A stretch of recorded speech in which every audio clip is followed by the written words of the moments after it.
여기 30년 동안 감정 없이 살아온 독일 최고 성우의 인생이 단 하나의 한국어 문장으로 무너졌습니다. 그가 목격한 것은 단순한 구조 현장이 아니라 인간의 한계를 넘어선 목소리의 기적이었습니다. 그리고 그 충격은 이제 유럽 전역을 삼키며 전 세계 사람들을 송두리째 뒤흔들고 있다는데요. 대체 한국은 형제국인 튀르키예 대지진 현장에서 무슨 일을 해낸 걸까요? 지금 그 믿기 힘든 이야기를 시작합니다. 저는 늘 그렇듯 녹음 시간보다 10분 먼저 도착해서 스튜디오에 들어갔습니다. 제 이름은 한스 밀러이고 독일에서 30년 동안 성우로 일해왔어요. 다큐멘터리나 오디오북, 영화 더빙 등에 참여하면서 목소리 하나로 유명해졌습니다. 저는 항상 감정을 배제한 채 정확하게 읽는 스타일로 인정받아왔습니다. 스튜디오는 어둡고 조용했어요. 제가 가장 편안함을 느끼는 환경이었죠. 헤드폰 너머로 오디오 감독 요한이 인사를 건넸고 저는 평소처럼 준비됐다고 답했습니다. 오늘 작업은 터키 지진에 대한 뉴스 보도에 독일어 더빙을 입히는 일이었습니다. 사망자가 5만 명이 넘는 비극이었지만 저에게는 또 하나의 일로 느껴졌습니다. 읽는 동안 화면에서는 무너진 건물, 구조작업, 울고 있는 사람들의 영상이 재생되고 있었어요. 그런데 한국 구조팀이 나오는 장면에서 한 구조대원이 먼지와 땀으로 얼룩진 얼굴로 인터뷰를 받고 있었고 그가 112시간 동안 잠도 자지 않고 일하고 있다는 자막이 떴습니다. 저는 그 대사를 읽기 전에 요한에게 원음부터 들어보고 싶다고 요청했어요. 요한은 의아해했지만 틀어줬고 그 구조대원은 이렇게 말했어요. 이 고통도 결국엔 지나가요. 조금만 더 버텨주세요. 끝까지 포기하지 않을 겁니다. 그 목소리를 들은 순간 제 안에서 아주 오랜만에 이상한 감정이 올라왔어요. 말은 이해하지 못했지만 그 소리에 따뜻함과 다정함이 묻어 있었어요. 그걸 흉내내 보려 했지만 독일어 번역본을 읽을 때는 그 느낌이 도저히 살지 않았습니다. 요한은 평소처럼 감정을 배제하라고 했지만 저는 구조대원의 말투가 특별했다는 말을 꺼냈어요. 하지만 그는 그런 감정보다는 객관성이 중요하다고 했습니다. 작업을 마치고 짐을 챙기던 중 저는 요한에게 그 구조대원의 목소리가 인상 깊었다고 다시 말했어요. 그는 이해하지 못하는 눈치였지만 제겐 뭔가 분명히 달라졌다는 느낌이 남아있었습니다. 지하철을 타고 집으로 돌아가던 길, 저는 무의식적으로 그 한국어를 흉내내고 있었어요. 이 고통도 결국엔 지나가요. 조금만 더 버텨주세요. 지하철 안에 한 노인이 놀란 듯 저를 쳐다봤고 저는 바로 조용해졌습니다. 공공장소에서 연습을 한 건 처음이었어요. 창밖으로 지나가는 어두운 터널을 바라보았습니다. 7해 전 제 아내 마리아가 뇌종양으로 세상을 떠났어요. 그 이후로 제 삶은 마치 이 지하철 터널처럼 느껴졌습니다. 어둡고 차가우며 방향조차 바꿀 수 없는 고정된 경로 위에 있는 듯 했어요. 저는 일에 파묻혔고 감정을 닫아버렸습니다. 제 딸 하나와 같은 집에 살고 있었지만 우리는 의미 있는 대화를 거의 나누지 않았습니다. 그런데 어느 날 갑자기 한 외국인의 목소리가 제 얼어붙은 마음에 균열을 낸 겁니다. 이해할 수도 없는 언어였는데 그 안에서 따뜻함을 느꼈고 그게 저를 두렵게 만들었어요. 집에 도착하니 하나가 부엌에서 파스타를 만들고 있었어요. 오늘 일은 어땠어요? 하나는 냄비를 저으면서 눈길도 주지 않고 물었어요. 우리가 매일 나누던 형식적인 대화였죠. 그냥 그랬어. 무심코 대답했지만 무슨 생각이 들었는지 말을 이어갔습니다. 오늘 재미있는 걸 들었어. 하나는 놀란 듯 고개를 들었어요. 평소 같지 않은 분위기였으니까요. 뭔데요? 한국 구조대원의 목소리였는데 말을 하며 스스로도 이상하게 느껴졌어요. 그 한국어 발음이 뭔가 따뜻했어. 하나가 웃거나 무시할 줄 알았는데 그녀의 눈이 반짝였어요. 한국어 어미가 따뜻하게 들렸어요? 그게 무슨 말이에요? 저는 기억을 더듬어 소리를 흉내냈어요. 이 고통도 결국엔 지나가요. 조금만 더 버텨주세요.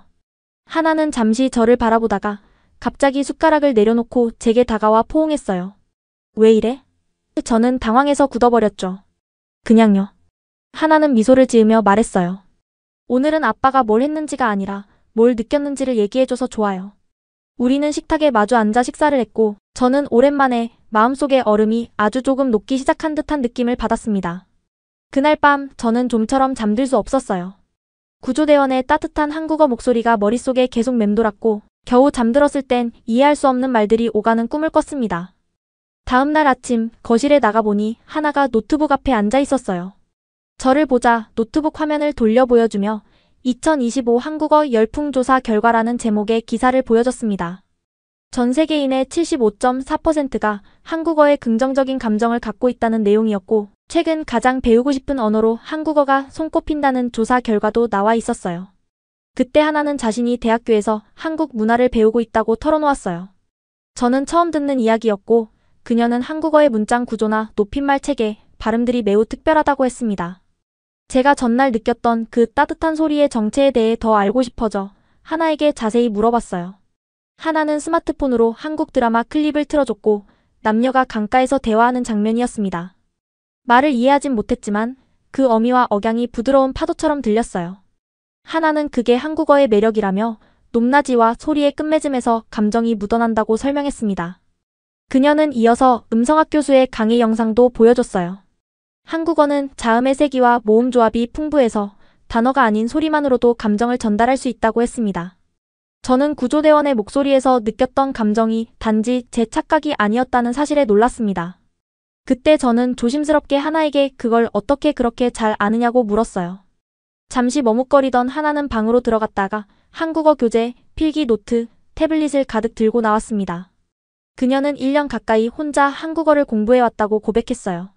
저는 충격을 받았고 왜 말하지 않았느냐고 묻자 하나는 엄마가 돌아가신 뒤 우리 사이의 대화가 거의 없었다고 했습니다. 그 말이 제 가슴을 찔렀어요. 저는 슬픔을 입에 묻은 채 딸의 감정에 귀 기울이지 않고 지냈다는 걸 깨달았어요. 하나는 그동안 한국 드라마, 음악, 언어 모든 것이 너무 좋았다고 말했고 뜻밖에도 지금은 저도 관심을 가지기 시작했으니 반갑다고 했습니다. 그녀는 간단한 한국어 단어들을 저에게 가르쳐 주었고 저는 따라하며 어색하게나마 말해봤어요. 우리는 오랜만에 같은 식탁에 앉아 의미 있는 시간을 보냈고 저는 무언가가 달라지고 있다는 것을 느꼈습니다. 이 언어는 단순한 외국어가 아니라 저와 딸 사이의 얼어붙은 마음을 녹이는 연결고리처럼 느껴졌습니다. 며칠 뒤 저는 미넨 시내 중심가에 있는 카페 모차르트에 앉아 있었어요. 손님들로 붐비는 그 카페에서 유로보이스라는 제작사 관계자들과 다음 녹음 작업에 대한 미팅을 가졌습니다. 에스프레소 머신에서 김이 뿜어져 나왔고 사람들은 테이블마다 모여 시끌벅적하게 이야기하고 있었어요.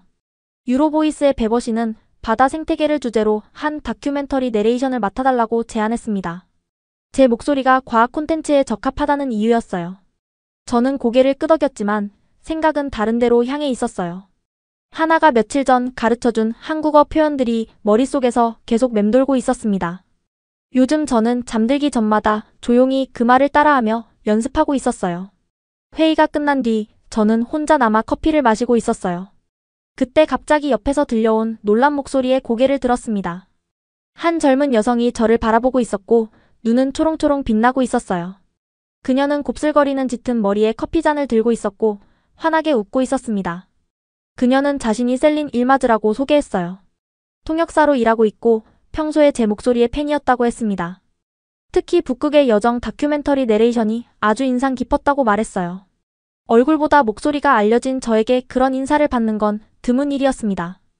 저는 그녀에게 자리를 권했고 그녀는 기쁜 표정으로 맞은편에 앉았어요. 그녀는 터키어, 한국어, 독일어, 영어를 번역하는 통역사라고 설명했습니다. 그녀가 한국어를 언급하자 제 귀가 번쩍 뜨였어요. 요즘 들어 그 언어에 강한 관심이 생긴 터라 자연스럽게 더 귀를 기울이게 됐습니다. 한국 구조대원의 목소리를 듣고 감정이 흔들렸던 이야기를 조심스레 꺼냈어요. 셀리는 조금도 이상하게 여기지 않았고 오히려 이해한다는 듯 고개를 끄덕였어요. 그녀는 한국어가 가진 따뜻한 느낌에 대해 말했어요. 그리고 자신이 태어난 터키와 한국 사이에 깊은 인연이 있다고 덧붙였습니다. 두 나라가 서로를 형제국가라고 부른다는 말을 꺼내며 핸드폰을 꺼내 보여주었어요. 화면에는 1950년대 한국전쟁 당시 한국을 돕기 위해 파병된 터키 군인들의 사진이 있었습니다. 그 숫자는 무려 5,455명이었다고 해요. 또한 얼마 전 터키에 큰 지진이 났을 때 한국 구조팀이 가장 먼저 현장에 도착해 112시간 동안 쉬지 않고 구조 활동을 펼쳤다고 했습니다. 저는 놀라움과 동시에 묘한 감동을 느꼈어요. 그녀는 두 나라가 서로 가장 어려울 때 손을 내밀어 도왔다는 이야기를 덧붙였고 그 말에서 진한 형제애가 느껴졌습니다. 이번에는 터키의 대학들에서 한국어과가 개설되고 있다는 기사를 보여줬어요. 2018년 이후로 터키 내 한국어 능력 시험 응시자 수가 250% 이상 증가했다는 내용도 있었습니다. 셀리는 지진 당시 자원봉사 통역사로 참여했었고 피해자들이 한국 구조대원들의 목소리에 어떻게 반응했는지 직접 보았다고 말했어요. 그녀는 사람들이 그 목소리에서 위로와 따뜻함을 느꼈다고 했습니다. 제가 며칠 전 느꼈던 그 감정과 완전히 같았어요. 단지 저만이 느낀 게 아니라는 사실에 소름이 돋았어요. 그녀는 또 터키와 한국의 문화가 의외로 비슷하다고 설명했어요. 그래서 터키에서 한국 드라마가 큰 인기를 끌고 있으며 많은 사람들이 드라마를 보며 우리 가족 이야기 같아라고 말한다고 했습니다. 저는 그런 이야기를 전혀 몰랐기 때문에 놀라움이 컸어요. 한국과 터키가 정서적으로 그렇게 가까운 나라일 줄은 정말 몰랐습니다. 셀리는 한국어에 진심으로 관심이 있다면 도움을 주고 싶다고 했어요. 기회가 된다면 저와 하나를 만나 함께 이야기 나누고 싶다고 제안했습니다. 우리는 연락처를 교환했어요. 카페를 나서며 저는 세상이 훨씬 작고도 더 흥미롭게 느껴졌습니다. 한국어는 단순히 먼 나라의 언어가 아니었어요. 사람과 사람, 그리고 역사와 감정을 연결하는 살아있는 다리처럼 느껴졌습니다. 그날 밤, 저는 하나에게 셀린과의 만남을 이야기해줬어요. 하나는 이 모든 일이 우연이 아니라는 듯 기뻐했어요. 마치 우주가 한국어를 배우라는 신호를 보내고 있다고 말했습니다. 저는 웃었지만 속으로는 그녀의 말이 사실일지도 모르겠다는 생각이 들기 시작했어요. 위넨 외곽에 있는 작은 터키 음식점은 문을 열고 들어서자마자 진한 향신료 냄새로 가득 차 있었어요. 어떤 향신료인지 정확히 알 수는 없었지만 강하고 풍부한 향이 코끝을 자극했습니다. 천장에는 형형색색의 램프들이 걸려 있었고 따뜻한 빛이 나무 테이블 위를 부드럽게 비추고 있었어요. 저와 하나는 약속 시간보다 조금 일찍 도착했지만 셀리는 이미 구석자리에서 손을 흔들고 있었습니다. 밝은 얼굴로 반겨주었고 하나는 한국어 노트까지 챙겨와 들뜬 모습이었습니다. 하나는 이번 만남을 일주일 내내 손꼽아 기다렸다고 했고 저도 모르게 동의하고 있었어요. 사실 최근 몇 년 동안은 어떤 일도 기대한 적이 거의 없었습니다. 셀리는 태블릿을 꺼내더니 오늘 보여주고 싶은 게 있다며 말을 꺼냈습니다.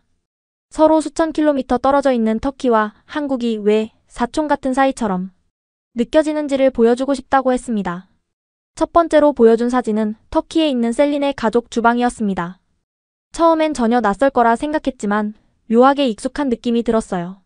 싱크대 옆에 걸린 행주나 조리대 위에 정리된 향신료 통들을 보며 한국의 가정집 주방과 크게 다르지 않다는 생각이 들었습니다. 한국 친구들이 집에 방문하면 꼭 그런 부분에서 친숙함을 느낀다고 셀리는 덧붙였어요. 다음 사진은 명절 식사 장면이었습니다. 큰 가족이 모두 모여 작은 접시들로 가득한 낮은 식탁을 둘러싸고 있었어요. 이 장면은 터키의 새해 명절을 담은 사진이라고 했습니다. 특별한 음식을 준비해 조상께 예를 올리는 모습이 한국의 설날 풍습과 매우 흡사했습니다. 하나는 그 장면이 마치 한국 드라마에서 본 장면 같다고 반응했습니다. 저도 자세히 들여다보며 감탄했어요. 모두가 바닥에 앉아 어르신에게 공손히 대하는 모습은 독일의 명절 문화와는 전혀 다른 분위기였습니다. 셀리는 이번엔 메제라고 불리는 작은 반찬들 사진을 보여줬습니다. 터키에서는 이런 반찬들을 메인 요리와 함께 즐긴다고 했고 한국의 반찬과 개념이 똑같다고 설명했습니다. 그때 식사가 나왔습니다. 서버는 가운데 양고기 케밥을 놓고 주변에는 채소, 요구르트, 샐러드 등 8개가 넘는 작은 접시들을 함께 내왔습니다. 저는 작은 접시들을 가리키며 이게 메제인지 물었고 셀리는 고개를 끄덕이며 함께 먹어보라고 권했습니다. 저는 양고기와 오이 요구르트 소스를 함께 떠서 한 입 먹어봤어요. 풍미가 진하고 조화로운 맛이 입안 가득 퍼졌습니다. 이 조합은 며칠 전 하나와 함께 먹었던 한국식 고기구이를 떠올리게 했습니다. 맛은 다르지만 주된 요리와 곁들인 반찬을 함께 먹는 방식은 매우 유사했어요.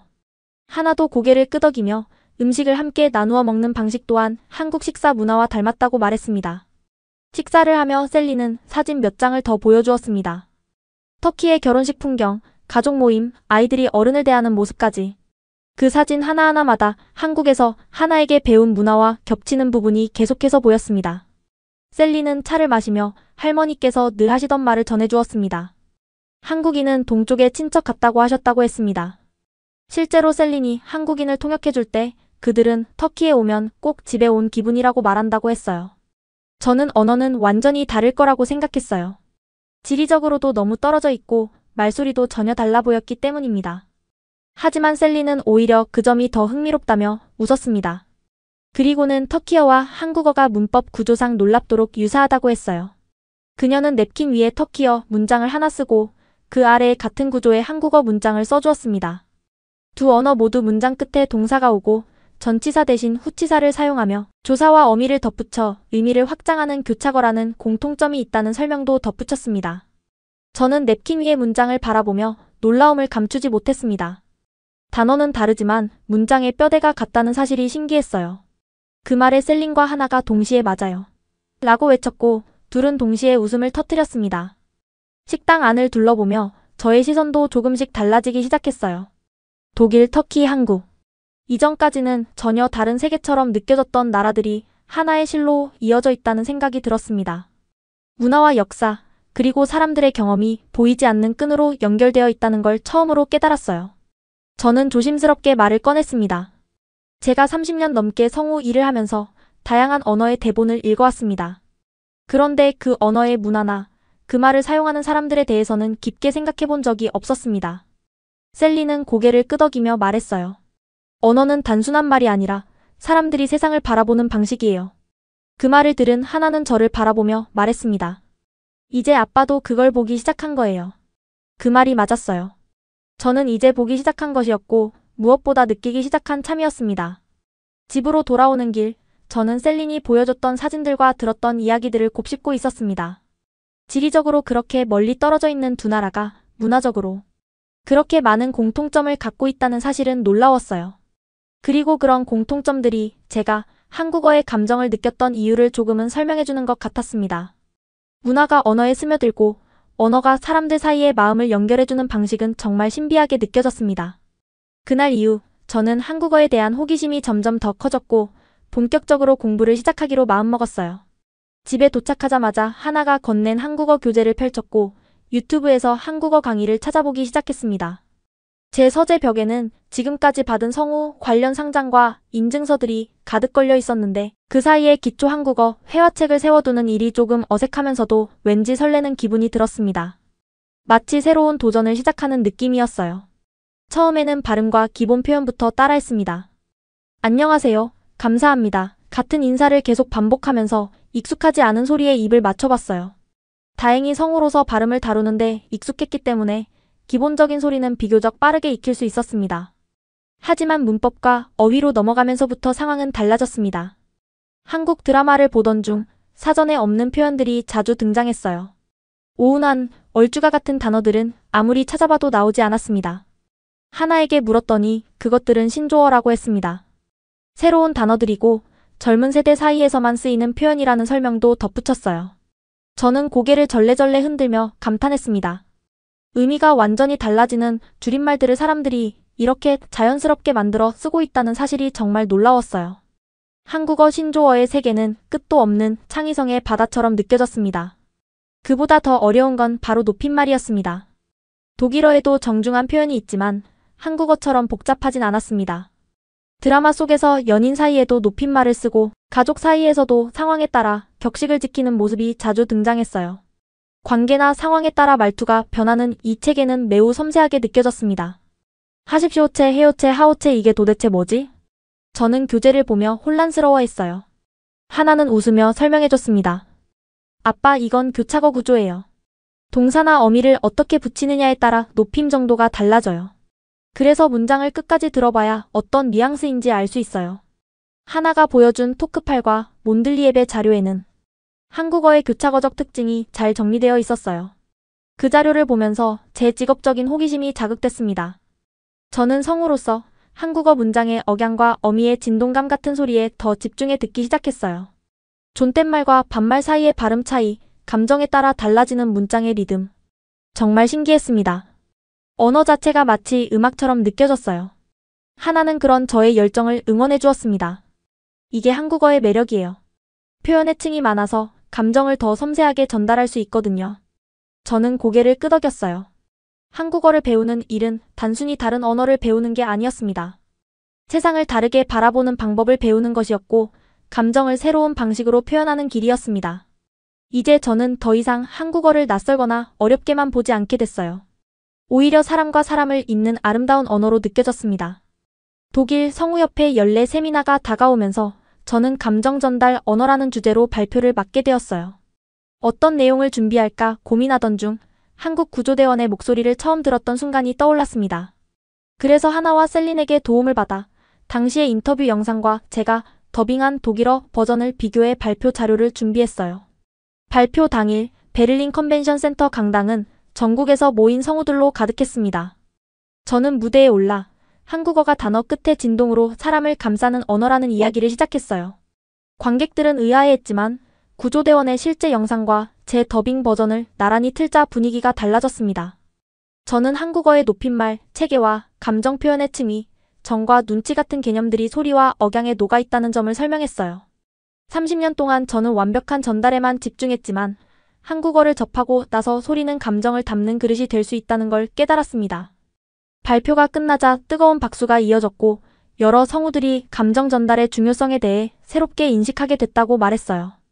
ARD 방송국의 오디오 디렉터는 감정이 담긴 목소리가 필요한 프로젝트를 제안했습니다. 발표 후 미넨으로 돌아온 저는 새로운 에너지로 가득 차 있었어요. 여러 방송사에서 연락이 왔고 한국 관련 콘텐츠 더빙 제안도 들어왔습니다. 하지만 진짜 변화는 제 안에서 일어나고 있었어요. 그동안 기계처럼 읽던 대본이 이제는 살아있는 이야기처럼 느껴졌습니다. 며칠 뒤 하나와 셀리는 저를 작은 한국 음식점으로 초대했어요. 붉은 등과 향신료 냄새가 인상적인 그곳에서 하나는 한국어로 주문해보라고 했습니다. 저는 긴장 속에서 안녕하세요. 불고기 2인분 부탁드립니다. 라고 말했고 점원은 환한 미소로 한국어 정말 잘하시네요. 라고 응답해줬어요. 짧은 문장이었지만 그 말 한마디가 제 가슴을 벅차게 만들었습니다. 식사 자리에서 저는 세미나의 경험을 자세히 들려드렸고 셀리는 언어가 단지 소통의 도구가 아니라 문화와 마음을 담는 그릇이라는 말을 해주었어요. 저는 깊이 공감했어요. 그날 이후 제 목소리는 이전보다 훨씬 따뜻해졌고 하나는 그렇게 변한 저를 보며 눈물을 글썽였어요. 그 후 저는 한국문화원이 주최한 한국어 말하기 대회 심사위원으로 초청받았고 다양한 연령대의 독일인들이 진심을 담아 한국어를 말하는 모습을 보며 깊은 감동을 받았습니다. 그리고 얼마 지나지 않아 노르드 미디어로부터 언어의 힘이라는 다큐멘터리 내레이션 제안을 받았어요. 첫 회의 주제가 한국어였고 저는 기꺼이 참여하겠다고 답했습니다. 그날 밤 창밖을 보며 저는 조용히 속삭였어요. 안녕하세요, 마리아. 당신이 떠난 뒤 처음으로 제 목소리에 생명이 돌아왔어요. 한국어 한 문장이 제 인생 전체를 따뜻하게 바꾸고 있었어요. 언어는 단순한 소통의 도구가 아니라 사람의 마음을 움직이고 세상을 바라보는 방식을 바꾸는 힘이 있습니다. 감정을 억누르며 살아왔던 한 남자의 마음을 움직인 것은 뜻조차 모르는 한 문장이었고 그 울림은 그를 딸과 다시 이어주고 낯선 문화와 깊은 공감으로 연결해 주었습니다. 이 이야기를 통해 우리는 깨닫게 됩니다. 진심 어린 말 한마디가 때로는 평생 닫혀있던 마음의 문을 열 수 있다는 것. 그리고 그 말이 어떤 언어로 표현되었든 그 속에 담긴 따뜻함과 진심은 누구에게나 전해질 수 있다는 것을요. 지금 여러분 곁에 누군가에게 따뜻한 한마디를 건네보는 건 어떨까요? 괜찮아요, 다 괜찮을 거예요. 그 말이 누군가의 인생을 바꾸는 시작이 될지도 모릅니다. 오늘의 이야기는 여기까지입니다. 지금까지 시청해주셔서 감사합니다. 오늘도 웃음이 가득한 하루 보내시길 바랍니다. 밝은 마음이 건강과 행복을 불러옵니다. 여러분의 댓글 하나하나가 터치글로벌을 더 재미있는 공간으로 만들어줍니다. 좋아요는 터치, 구독은 글로벌하게. 놓치기 아까운 이야기들, 알림 설정까지 해두시면 가장 빠르게 만나볼 수 있습니다. 오늘도 터치글로벌과 함께 해주셔서 감사합니다. 다음 영상에서 또 만나요.